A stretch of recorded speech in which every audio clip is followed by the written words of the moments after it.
interested in hearing more about the differences between health coaching and nutrition coaching, and just generally how you're managing so many tasks with having a daughter, and putting a lot of pressure on yourself when it comes to your own goals, and of course your clients and so on. So I'm excited to dive into all of that. But first of all, if you want to give us just a little bit of a brief introduction of who Laura is, where you live, and yeah.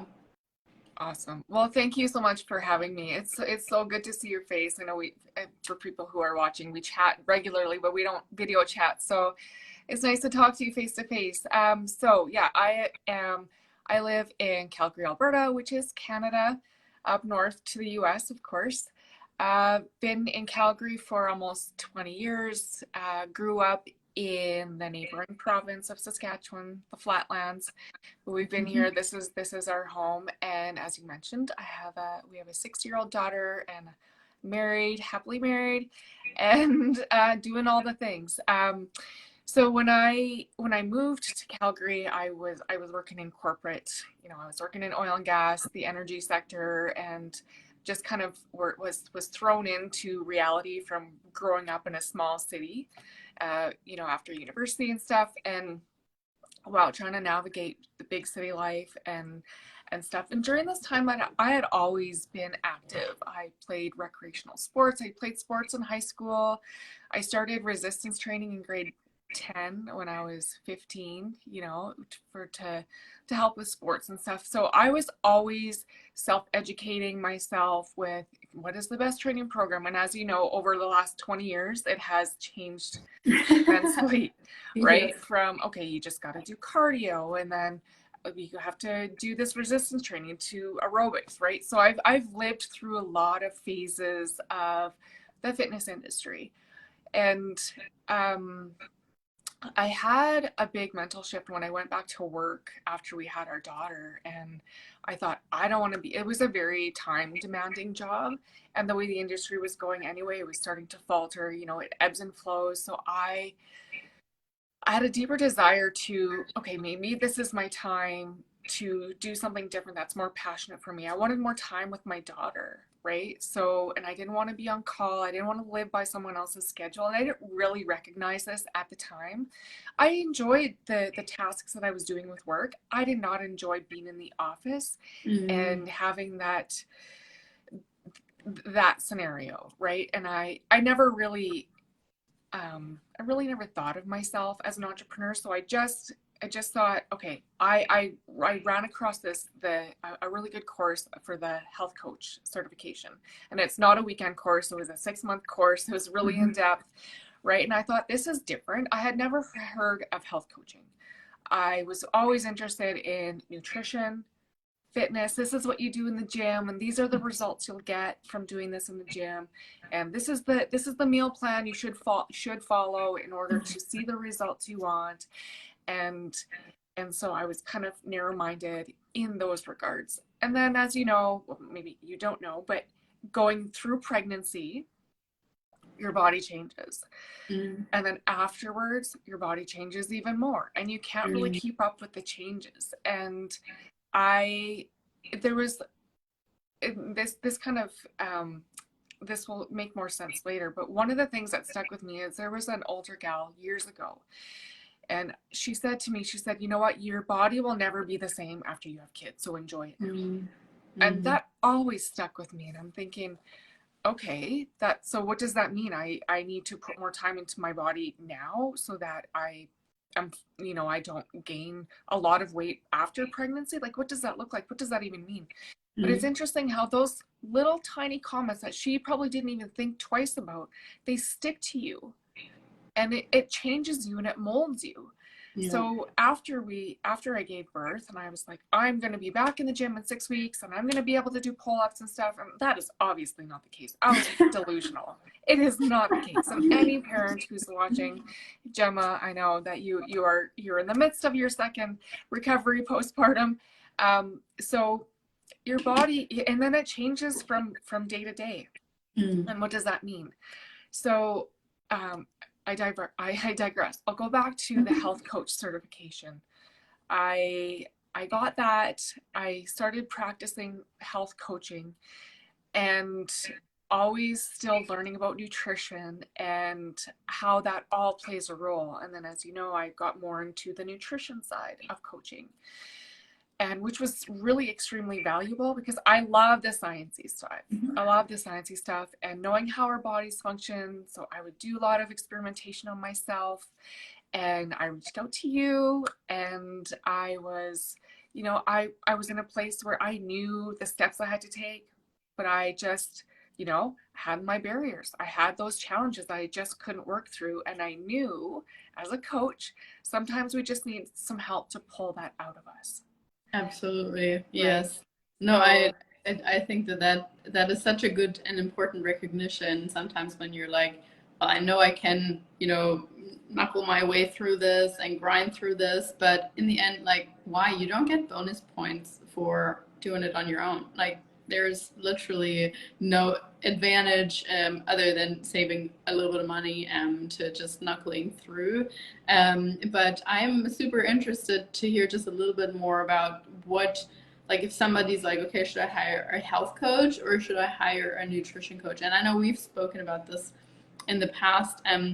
To my understanding, the way that you explained it to me is that, or how I interpreted it, is that health coaching is just a little bit broader and more inclusive when it comes to the whole life, right? So it's probably a little bit more habit focused, maybe incorporating more things with like sleep or mindfulness or things like that. That's just at least how I think about health coaching in general. Is there some truth to this?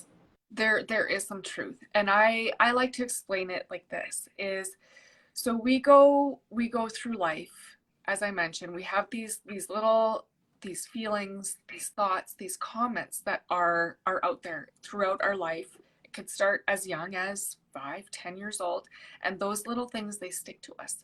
And Mm, as we trudge through life, we experience more life, and there are more of these feelings and thoughts and comments that start to stick with us. And then yes. they start to change the way that we think about ourselves, and in turn how we live our life. Hmm. Right? So we have these, and they're most likely they're negative. We have those positive things too, but those negative things that we hold on to, they start weighing us down Yeah. emotionally and physically. So how do we shake those off? How do we even recognize? And a lot of us, we trudge through life, we go through life, and we recognize, okay, so this is bringing me down. I'm feeling really unsure in my body. I have these negative feelings without even knowing that this is what's hanging on. This is Yeah. what's slowing you down. And Yeah. it does filter quite regularly through nutrition. Hmm. Right? This is just who I am. I heard that once, and even though you're not thinking of that one comment that you heard, this is who I am. This is a reasoning for why I'm reaching for this food at this time. This is I recognize this feeling that's going on. I don't really know what it is. I don't know why I'm feeling this, but there's this feeling, and I know that this is what I do. I take this food, I eat it in this private area where I am, or this is my shutdown time, and this is just what I do when I'm feeling this way. But instead of, numbing it, we're so good at numbing it. Myself, I'm really good at just numbing it. I don't want it to go away. I don't want to address how I'm actually feeling. So instead of pushing that away, let's create some pause and Yeah. clarity around what is it that I'm feeling and why am I feeling this way? You have to feel this in order for it to be free from how you're carrying it on through your life, emotionally and physically. So once we start taking that, and it could take a lot of time. It's a journey.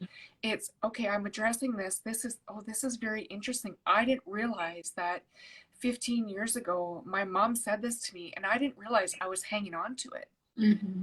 So when we can say, okay, it's okay to feel this, and I know where this is coming from, this doesn't mean that I have to respond in this way. That does not serve me, does not make me feel good in my body. So how can we move through this? We identify it, we we acknowledge it, And then we can slowly move that boulder and move forward, right? And then that releases some of that tension in our body. And that helps with the weight loss, which most women, truthfully, that's initially what they're looking for. But then you go through this journey and you think, I didn't realize that this was weighing me down so much in my day-to-day life. So once you start to release some of those little sticky balls, I'm a visual person, right? Some of those sticky balls, then I get to have more space. More of my skin is exposed. Right? There's more to life. There's you become more of a life. Yeah, you absolutely. I love what you said there, but I think it is definitely so tricky for multiple reasons. First, of course, even if we have that awareness, lean into it. Secondly, if we basically acknowledge that this pausing, this leaning into that feeling is actually serving us. And then when we try to develop new patterns, oftentimes what happens is that, or actually almost always, is that we have either steps backwards where we fall into old patterns, and then it's hard to, we feel like, oh no, all this time is wasted effort. Well, it wasn't. Any step that you take forward, any awareness that you gain is in the right direction. But sometimes we also don't know how or why we hang on to older patterns. So what I mean with that is, for instance, with perfectionism,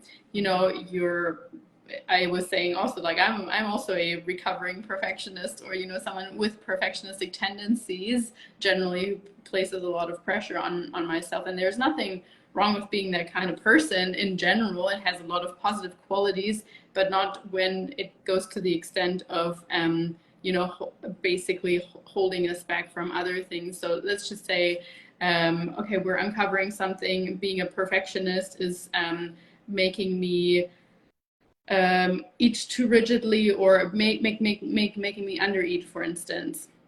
You have that awareness, and you're noticing perhaps that you're hoarding calories for really late in the day, or something like that. That would be a very common pattern. And then it goes deeper as to just like assessing that and saying, oh, okay, well, just spread your calories more evenly or eat more throughout the day, because logically everybody knows that. It goes into, okay, why am I holding on to this so badly? The truth is, most of the time, because it's your identity so far. You are known as the perfectionist, or you might be known as the person who can eat a lot. You might be known as the person who's always cooking a ton of food for everybody. You might be known as the person with the fun recipes who's, whatever. Like, this is your current identity. And so letting go of that is the hard part, because who are you willing to become or wanting to become? Who is that person? Is like, in this case, it would be just Lisa, but just Lisa who we like to have an identity that we can attach to, and like a box that we can put ourselves into. Oh, I'm an introvert and perfectionist and blah, blah, blah, blah, blah. And because it kind of gives us a way to stage ourselves. But like, in the end, if we strip all of that back, who are we? And I think that is like really often the really difficult part, where people struggle to find, okay, how do I create that new identity? I'm so glad that you said that, because it's the story we tell ourselves. So we continue to tell ourselves that story, and our brains, our minds, just, they go in that direction. It's like another analogy is we drive to work every day. We go the same route every day. And all of a sudden you go and there's a detour. So the signs are there. The signs are telling you where to detour. And okay, so this is great, but you still have that initial response, like, I don't know where the detour ends. Am I going to be able to get back on track? So, and identifying that discomfort is like, okay, but it's okay. I'm still going to get to the end result. There are going to be a lot of different turns, and ones that you don't expect. Yes. What if we just release some of that perfectionism, just for now, just for today, and just go and see where this goes, and not think too far ahead, and realize I can still get there. It's Yes. going to look differently than what is going on in my brain, what I'm used to for the last 10, 15 years, whatever it is. And it's okay. I have this guidance. I have the signs. They're pointing me in this direction. Is that okay? Mm. Right? So with health coaching, do you basically address the mindset a bit more also, or does it really depend, like whatever the person needs? You know, when you have your intake, you see like, okay, if that person's really struggling, most of the issues are arising from sleep, or that person is really struggling, most of the issues are arising from lack of movement, or, you know, like, is that kind of how you go about it? Yeah, like you said, it's very, very individualized. And someone could come in and say, you know, they have 3 kids, two kids, they're going to work, right? And they struggle with sleep, like you said. So we do start with those, the simple, not easy tasks, but it's also kind of like laying down the brickwork so that we can keep layering on top. Like what is really holding you back? I say, you know, I hear it all the time, time. I don't have time to cook. I don't have time to work out. Okay, do you want to make time? Do you want to do this? What Ooh, is I love that you're asking this because Yeah, yeah, it doesn't go as, or it's not as shallow as just saying like, oh, let's make time, or oh, you don't have to make time, but do you want to? Because it can be as simple as being a choice. I choose to make time. But if you don't actually want to make time, then there's no point. Let's just find a different solution then. Okay, let's find a different solution if you don't want to cook. Yes. yeah, exactly. And that's just it. It's if you want to make time right now, it like again, everybody's at a different spot, but if you want to make time, this is great. Let's not even worry about the types of food. You're going to go, sometimes I've started there. Let's go into the kitchen. Let's open up your fridge. What do you have for foods? And this is very interesting. A lot of people, women that I work with, they just get stuck. I open up the fridge and I see this food and I don't know what to do. So first off, what intrigues me is what is that barrier? How is it like that? This anxiety, you open the door and it's like this whoosh effect that just, it stops you in your tracks. So where does that stem from? But okay, so let's take it one step at a time. Grab one thing from the fridge, grab the other. Let's learn about protein, carbohydrates, and fats, and let's combine a meal that nourishes you and your family. You're cooking for your family rather Oh, than ordering pizza. How nourishing is it for you to know that you get to create this meal for your little boys, for your yes. girls, for your family, for your husband, right? So that you can feel good about yourself, not only physically, but emotionally too. Like, I did this for you, Mm-hmm. right? I have a couple of questions when it comes to that. I know that we have spoken about this personally, and you were saying that you cook one meal for everybody, right? It might be that you, because of your current nutrition, you eat less of the rice, or you maybe just vegetables and, you know, the lean protein, and your husband eats more of the rice and whatever, and your daughter eats a little bit of everything too. A lot of parents, I'm sure that you have heard that too, say, oh, well, either they cook separately I've heard as much as 4 separate meals for the teenagers, for the little ones, for the husband, and of course for themselves because they're on whatever macros. But I know that you cook for everybody. So if you have someone coming to you and they're saying, well, my kids are incredibly picky, I don't like, what do I do? I don't know, they eat nothing but pizza Yeah. or whatever, fish fingers. First of all, I go in with no judgment, right? Who know, Mm-hmm. like, I'm not there in your kitchen with you. Yes. I'm not there in your kitchen with your kids. Mm-hmm. I know how hard it is, and it's very frustrating, and it really, as you mentioned, a perfectionist, and I like that control.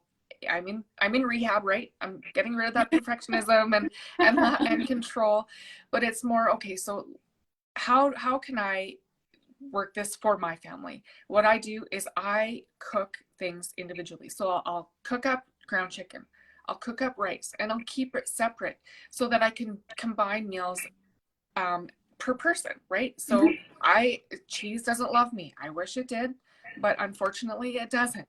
And my two love cheese. Like if I put cheese on anything, they'll pretty much eat it. So it's really taking That's the really good basic to know because you can hide vegetables a little bit with cheese, right? Yeah, rice great. cauliflower is a staple. I put it in Yeah. casseroles, like even like the pasta sauce isn't my jam. So I'll do a casserole for them, even though I'll eat the ground turkey. The ground turkey is in a casserole for them. I'll put some cheese on it. I'll put mine with some, I have the rice, the veggies. So in retrospect, it might look like a bunch of different meals, but at the same time, it's keeping it so simple, especially during the week. During the weekends, it's kind of fun to do different recipes and Yes. try things and get Naya involved a little bit more because she likes to be in the kitchen. But it's Which I more, I love. keep it Yes. as simple as possible and time efficient. So if you have ground turkey, you have some chicken breast cooked, you have your veggies cut, you can saute them up, you can have them raw, you can steam broccoli in a matter of minutes, you can cook quinoa. So I have things ready in the fridge so that I can combine these meals like Taco Tuesday, Casserole Wednesday, salmon once a week, right? So, and that's the other thing that works for my family. Every family is different, but routine. It's like Taco Tuesday. I know this is it. We have dance on this day, so we're going to have casserole on this day because I don't have as much time to prepare. So that really helps with my family too, having more of a routine. But I do appreciate some personalities just like to have Absolutely. less structure. I want to have more spontaneity. I don't want to know what I'm having for supper tomorrow. So that's what works for me. But it also, like I said, I try to say just keep it as simple as you can for yourself. What I like too is that you include Naya in the food preparation. I think, as you mentioned, I mean, we copy so much from our parents, just from like as little as, I don't know, 1, 2 years old or something like that. So when you observe your mom cooking or being in the kitchen, or you're even like, hey, you want to help chop these veggies, and they're like, oh, what is this is green, it looks gross, and then you can explain, oh, maybe if we cook it like that, you can try it. And if they're in the kitchen with you, I think that is often a really great way to introduce them to healthy foods. But of course, again, not every child has the interest even to participate in that. Yeah, and I guess when it comes to cooking in general, that often, as you said, is like you like planning, you like control, and so on. But we've also spoken about times when the planning and the control wasn't quite like, or you notice yourself, it might not be serving you, or it might be even putting you in a too extreme direction. So too extreme with exercise, too extreme with controlling your diet or whatever. Do you have any, I guess, things to share when it comes to that, like either experiences or things that you use to work through that, and just learning to be a little bit more go with the flow? Yeah, it's still a work in progress, honestly. And I don't know that it's ever going to not be. Well, Like, and I think, as you said, the same as with each person's individual choice when it comes to food. There's zero judgment about that. This is just, people having personal different preferences. And again, I totally include myself into that category. It's not like, oh, you're a perfectionistic person. That's a bad trait to have. That's not what we're saying. But only when it gets to the point where you notice yourself that it's not serving you. So, for instance, when people restrict calories too much, or when people fear going out because they don't have control over food anymore, or when they exercise too much that it's detrimental for their health. That's kind of like, yeah, yeah. the point. Yeah, well, it started little steps. It's like, so you get invited for dinner and you think, well, I already had my macros planned. I only have set a lot of macros. Instead of diving into that, it's okay, let me take a step back. What does this align with, like, how nourishment is so much more than the food that we're eating? This is the connection, especially over the last few years. We are dying. We are so craving connection with individuals, like human connection. Isn't that more nourishing? You can still go and enjoy the dinner out or the dinner at friends. Be mindful of the foods you're eating. It might not sit well in your stomach, like I mentioned. Cheese doesn't love me, but I'll still try to incorporate little pieces because I enjoy it. it's really it's taking the time and the action to actually just step back and be like, it's okay. This is okay. Absolutely. Yeah, and I think it's always situation dependent as well, because it might be like, okay, my wedding is in 2 weeks and I had that goal of being at whatever weight by that time. Maybe right now is not the time. I'm gonna say no. I've had a busy week anyway, and I know staying home, eating my home cooked meal, and actually going to bed early is serving me better. Or saying, well, I'm gonna eat now because I'm already starving, and I'm gonna join them just for a drink, or whatever. Like it could be, or it could be shifting and pivoting and going there. But I love simply that pause once again, which is certainly so helpful. Yeah, no, and that's a really great, and that's also protecting your boundaries too. It's Hmm. like you said, after a long week, is it really, and is this something that you are expected to do? Right? There's those expectations. Oh, I should go because it's been 2 weeks since I've seen my family and I should do this. But so it's really, it really does stem from the base. And is it nourishing for you? There are things obviously that we need to do in life. We have responsibilities that we need to do that. Even just being aware of how we're feeling and recognizing that, because if you feel like you're somewhere where you don't want to be and you're in that negative headspace, then you're not going to enjoy yourself as well. I'm just as guilty of this. Anybody who knows me knows that I you can tell when I don't want to be somewhere, when I'm uncomfortable, when I need some space. Like sometimes we just need our alone time. But Yes. I've learned to just, again, take a pause and really, is this really that bad? Is it am I really just making this a different story than what it has to be? Why am I making this so difficult on myself? Hmm. And it goes back to what you were saying with the control and that, and the expectations we put on ourselves and all that. It's more, how can I release that so that I can be more joyful in myself right now Mm. when it has nothing to do with the food? Yeah, I think that's a really good point, and it goes back into assessing what do you need right now, what's important in that time at that time, and I guess overall, like with like cooking, with picking the things that we have to do, house, home chores, and your daughter, and so on. That's a lot in and of itself. And then in addition to that, you love exercise, you love educating yourself, you have your clients and all of that. Are there certain things that really help you manage it all, or picking the priorities that you have around that? Very good question. It evolves and it changes kind of, and that is something that I have really stepped into over the last couple of years. You know, I don't need to go into too much detail. We're all in the same boat, being locked down, having a family around all the time, Mm-hmm. and Mm-hmm. shifting kind of my focus. I know I said that I like to keep it simple, but routine, even having just not necessarily like I don't plan my day. I know that you're very efficient with your planning your day every 15 minutes or every hour or whatever it is. I have more of a ballpark. So this is Monday. This is kind of what I want to do, but it also starts with how the day starts with Mm-hmm. going to school.